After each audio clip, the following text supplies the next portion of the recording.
Hello friends, আমরা প্রত্যেক বাঙালি জানি যে আমাদের বাংলায় ভোট যুদ্ধ শুরু হয়ে গেছে। আগামী 23শে এপ্রিল তার ভোট, যে লোকতন্ত্র, যে গণতন্ত্র, সেই গণতন্ত্রের ভোট, সেই দিনকে প্রথম দফার ভোট। আর 4 মে তার চূড়ান্ত ফলাফল। ভোট যুদ্ধ, ভোট প্রচার তো চলছেই, জোর কদমে চলছে। বিভিন্ন রাজনৈতিক দলনেতা, রাজনৈতিক কর্মী, তারা নিজের নিজের জায়গা থেকে সবাই প্রচেষ্টা চালিয়ে যাচ্ছে। আর এই নির্বাচন কেন্দ্র, আমাদের নির্বাচন অধিকর্তা যে জ্ঞানেশ কুমার, অতিরিক্ত জ্ঞান দিয়েই পরিচালনা করছে। যাই হোক, এই গণতন্ত্রের যে অধিকার, ভোটাধিকার, আমরা যে ভোট দিই, সেটা আমাদের গণতান্ত্রিক অধিকার। সেই অধিকার আমাদের কি কি দেয়, আমাদেরকে সেটা জানতে হবে।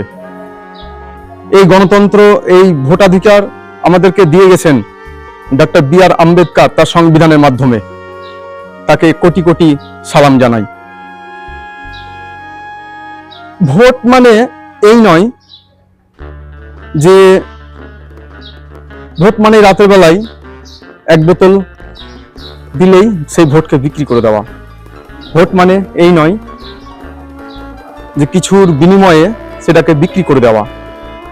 ভোট মানে এই নয় যে কারুর দলের, কোনো জাতির, কোনো অংশের ভোট কেটে নেওয়ার জন্য হাজার কোটি টাকা ডিল করে নেওয়া।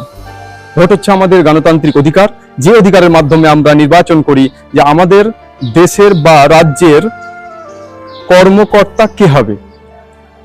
তো সেই দিকে নজর রেখে আমাদেরকে প্রার্থী বিশেষে বেশ করে আমাদেরকে ভোটটা দিতে হবে।